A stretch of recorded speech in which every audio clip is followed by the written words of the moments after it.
네, 회원님들 반갑습니다. CS 인베스트입니다. 6월 22일 수요일 아침 시황 방송 시작하도록 하겠습니다. 네, 어서 들어오세요. 반갑습니다. 자, 어제 뭐 월드컵보다도 재미있고 면세전보다도 재미있던 신공항 나가리입니다. 참 허무하죠. 종목의 문제가 아니고요.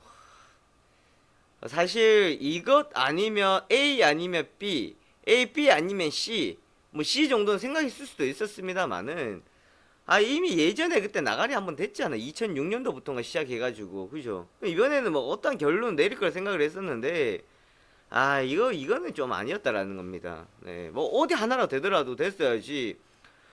맞아요. 서로 지역이 서로의 욕심을 챙기려고 하다 그런 결과가 나왔습니다만은 그러면 애초에 그냥 김해공항을 이렇게 하자 했는데 김해공항 처음에 할 때도 뭐 소음 문제 여러 가지 문제도 해가지고 그때 또 김해공항 또 나가리였거든요. 투 나가리입니다. 투 나가리. 쓰리 나가리네. 쓰리 나가리. 처음에 신공항 백지와 처음에 김해공항 백지와 신공항 백지와 신공항 백지와 네 쓰리 나가리가 된 거예요.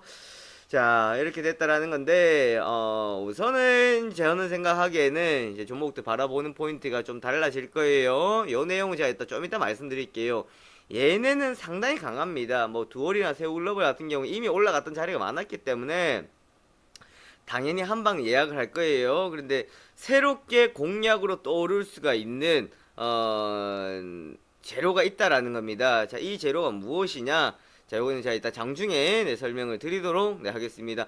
뭐 신공항 이야기는 오늘 하루 종일 해도 다 못할 거니까 이따 장중에 또 해드리도록 하겠고요. 먼저 시장부터 살펴보도록 하겠습니다. 전일 국내 시장, 자, 기억나요? 기억 안 나죠? 안 날 텐데요. 우선은 국내 시장에 있었던 포인트는 외국인들의 매도였습니다만은 초반에 어떻게 됐었어요? 코스닥이 시가가 고가였고 떠서 시작을 했다가 떨어졌습니다.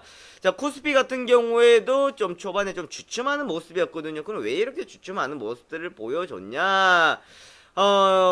지난 월요일 날 국내 시장이 큰 폭의 상승세를 보여줬습니다. 거의 뭐 1.5% 가까이 급등세를 나타내면서 마감이 되었었고, 거기에 따른 피로감 그리고 차익 물량들이 빠져나오는 결과였다라고 보시면 되겠습니다. 그런데 우리가 그 작은 하락에 흔들린다라는 말씀을 제가 어제 오전 내내 말씀드렸고요. 캔들로도 보여드렸던 상황들이었습니다. 자, 왜 그런 상황일까? 우리의 기대는 이미 브렉시트가 끝이 났고 다시 좋아질 것이다. 이제 반등 나올 것이다 생각했는데 그때 접근을 했더니 내가 가는 날이 장날이라고 가자마자 주춤거려 버린다고요. 무너진다고. 제가 오히려 그거 조심하라고 말씀드렸었죠. 그 상당히 조심해야 된다라는 것을 말씀을 드렸던 그런 부분들이었습니다. 자, 그러면 현재 상황으로 봤을 때는요. 지금으로서는 빨리 뭐 추세를 이어간다라기보다가는요 제자리에 회복이 되고 또 버틸 수 있는 접근이 좋다라는 말씀 드렸습니다. 그리고 우리가 브렉시트에만 초점이 맞춰져 있는데요. 이미 브렉시트가 아니고 브렉시트를 지나서 앞을 우리가 더 내다보고 접근을 해줘야 되는 단계까지 왔다라는 점도 우리가 좀 보셔야 되겠습니다. 자, 수급적인 측면에서는 외국인들이 코스닥에서 이틀 연속 들어오다가 어제는 640억의 매도가 나갔었고요. 기관들 쪽에서는 코스피 코스닥 매도가 나갔습니다. 외국인도 코스피에서 매도가 나왔고요. 자, 이 물량들 개인들이 받았습니다. 분명 월요일이었죠. 월요일 같은 경우에는 기관들이 들어오고 개인들이 빠져나가는 상황이었는데 외국인들이 나가니까 개인들이 받았다. 즉 월요일날 외국인들이 나가고 기관이 받은 게 아니었습니다. 외국인들이 그냥 그 자리에 있고 개인이 나가고 기관이 받은 거였거든요. 그렇게 본다 그러면 외국인들이 바라보는 포인트하고 기관들이 바라보는 포인트는 어쩌면 비슷하다라고 보실 수가 있겠습니다.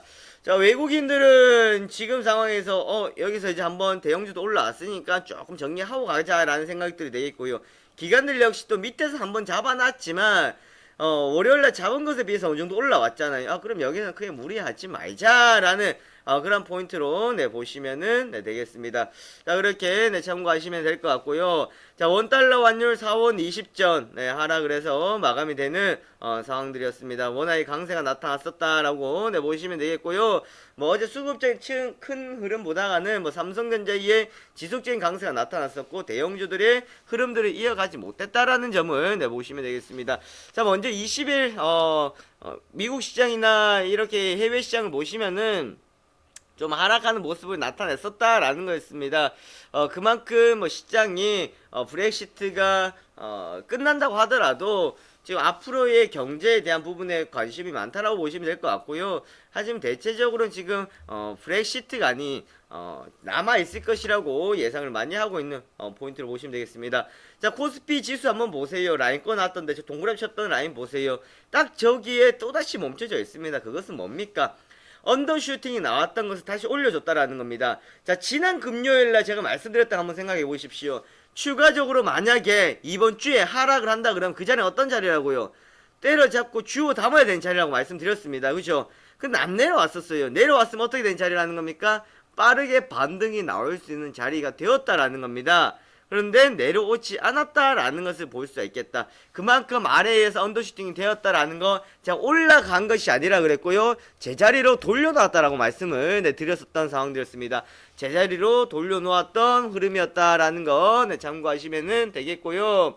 외국인들 브렉시트 경계가 매도 물량 내놓으면서 하락 압력으로 작용을 했습니다만은 대형주들이 올라갔다가 지금 물량이 좀 나왔다라고 보시면은 될 것 같네요. 장중의 흐름들은 초반에 좀 주춤하다가요.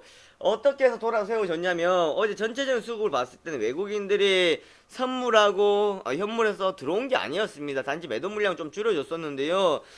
특히나 외국인들 선물에서 매도 물량을 조금 줄여주면서 지수가 반등을 했었고요. 분위기 전환을 시켜줬다라는 점.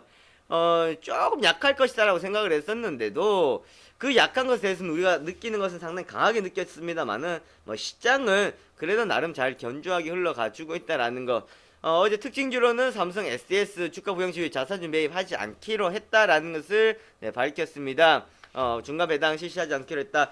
그때 소액주주들이 SDS를 찾아갔을 때 계획을 하고 있다라고 이야기를 했었는데요. 하지 않기로 했다라는 거. 어제 한국콜마, 코스맥스 등에서 화장품 관련주들이 또 좋았던 것은 그 전날이었죠. 수출주들이 좋은 모습을 보여줬다. 이제 주춤하니까 다시 또 화장품주들 북경콜마 실적 본격 개선 기대다. 코스맥스 같은 경우에도 색조 화장품 기대다. 그렇게 함께 보시면 될 것 같고요.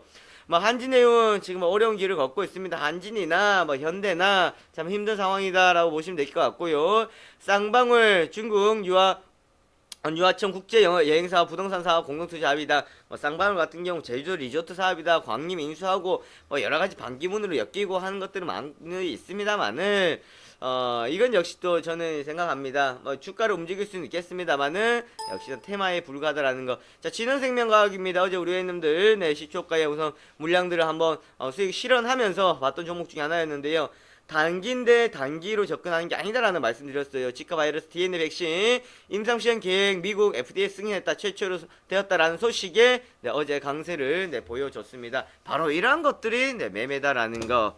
자, 두 번째 우리가 볼 수 있는 것은 코스닥입니다. 모아건의 끝이 났어요. 시가 고가였는데 어제 음봉 조금 떨어지면서 우리는 무너졌습니다. 심리가 이렇게 무너져서 될 일입니까?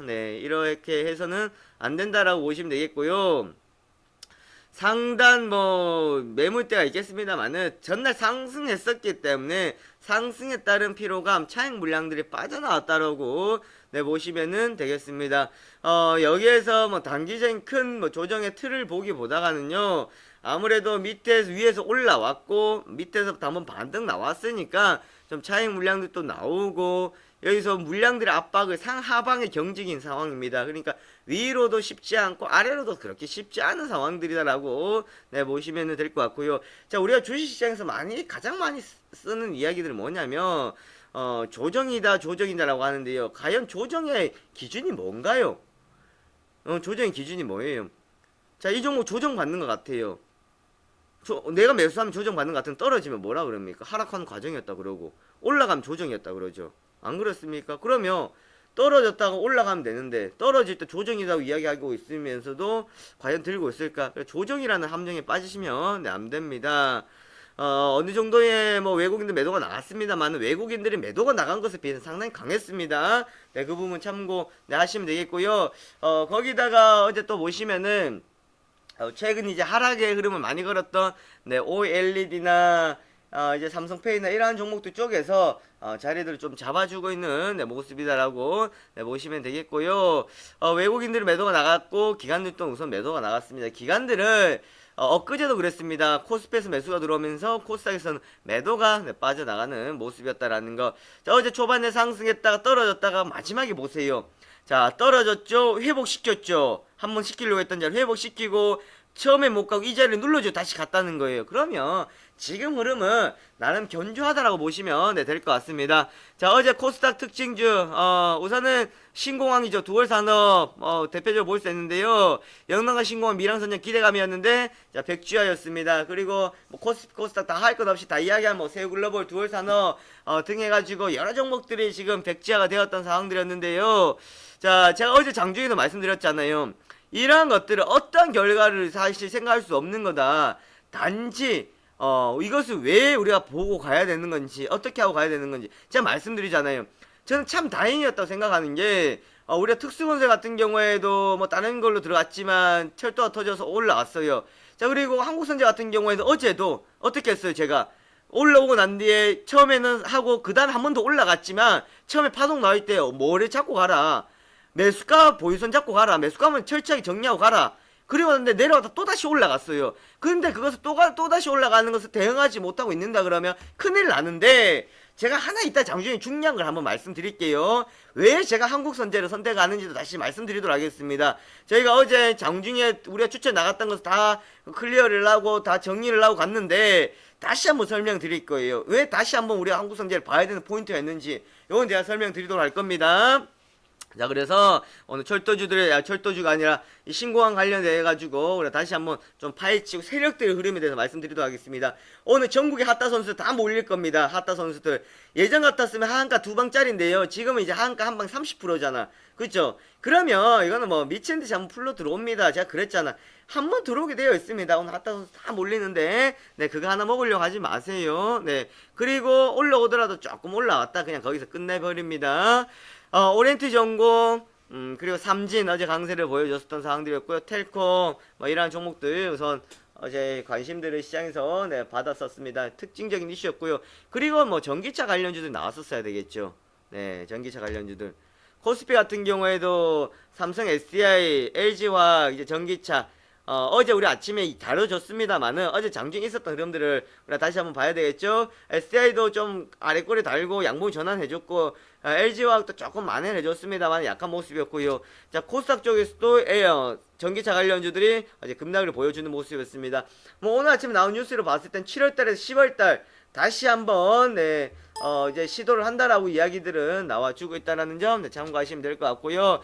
어제 미국 시장 옐런 이제 이야기를 했었습니다. 옐런이 했던 것이 브렉시트가 만약에 된다 그러면 상당히 타격을 입을 것이다. 그렇기 때문에 조금 더 이런 지금 금리 인상이나 이런 것들 좀 조심스럽게 가겠다라고 이야기를 해줬었던 상황이었습니다. 그럼 지수가 좀 반등을 해줬었고요. 그래 해외의 유럽은 어제 또 좋은 모습 보여줬습니다. 이제 하루 다 남겨져 있는 상황인데 분위기의 추가 많이 기울었다라고 보시면 될 것 같습니다. 하지만 그렇게 생각하셔야 돼요. 브렉시트가 여기서 끝이 아니잖아. 그렇죠? 브렉시트가 여기서 한다고 해서 끝이 아닌데 왜 여기 끝인 것처럼 우리가 시장을 바라봅니까? 그럼 만약 브렉시트가 반대 여론이 많아서 남아있어요. 브레메인이 됩니다. 그러면 이것이 시장이 긍정적이고 호재입니까? 아니잖아요. 호재가 아니잖아. 단기적인 불확실성 해소되는 것 뿐이지. 그렇다고 해서 기업들이 올라가는 건 아니다라는 거예요. 자, 오늘의 시장 포인트 봅시다. 혹시나 하는 브렉시트입니다. 아직까지는 혹시나 하는 브렉시트에 영향이 있다라고 보시면 될 것 같고요. 외국인이 바라보는 포인트입니다. 외국인이 바라보는 포인트. 외국인이 바라보는 시장의 포인트는 뭐냐? 브렉시트뿐만 아니라 국내 시장 전체적인 흐름들과 내용들, 기업들 실적을 함께 바라보고 있겠죠. 그래서 지금 나가고 있는 매도 물량들 크게 빠져나간다라기보다는 브렉시트란 불확실성도 있겠고 주가가 어느 정도 올라가면 또 부담스러운 요인들도 있다라는 거, 모멘텀 부족이다라고 보시면 될 것 같고요. 대형주들은 지금 단기 박스권에 불과하다고 말씀드렸습니다. 올라왔기 때문에 여기서 저가 매수가 아니라 단기적인 박스권의 흐름을 거치고 올라가야 돼요. 예전에 제가 제약주도 말씀드렸던 것처럼 올라갈 수 있을 만한 이유가 있으면 조정을 받고 그 다음에 올라가는 거지, 아니다 그러면 좀 부담스러워질 수가 있습니다. 기회 혹은 싼 게 비지떡입니다. 자, 이거를 기회로 볼 것이냐, 싸다고 들어갔는데 비지떡이 될 것이냐, 결국은 여기에 달려 있습니다. 테마 제로의 노출입니다. 테마 제로 지금 다 나왔죠. 싹 다 나왔습니다. 철도, 해저, 신공항, 뭐 별의별 거 다 나왔거든요. 그럼 제가 말씀드렸다시피 여기서 새롭게 우리가 또 접근하고 내용들을 돌고 한다 그랬습니다. 그것들이 이제 차트가 하락을 하고 조정을 거쳤던 것도 유지를 해서 들어가야 될 필요성이 있겠다라는 것, 쉬어가는 흐름이 필요하다라는 것, 여기선 절대로 무리하게 서두를 것 없다라는 건 네, 참고하시면 되겠습니다. 자, 여기까지 아침 시황 방송 네, 살펴봤습니다.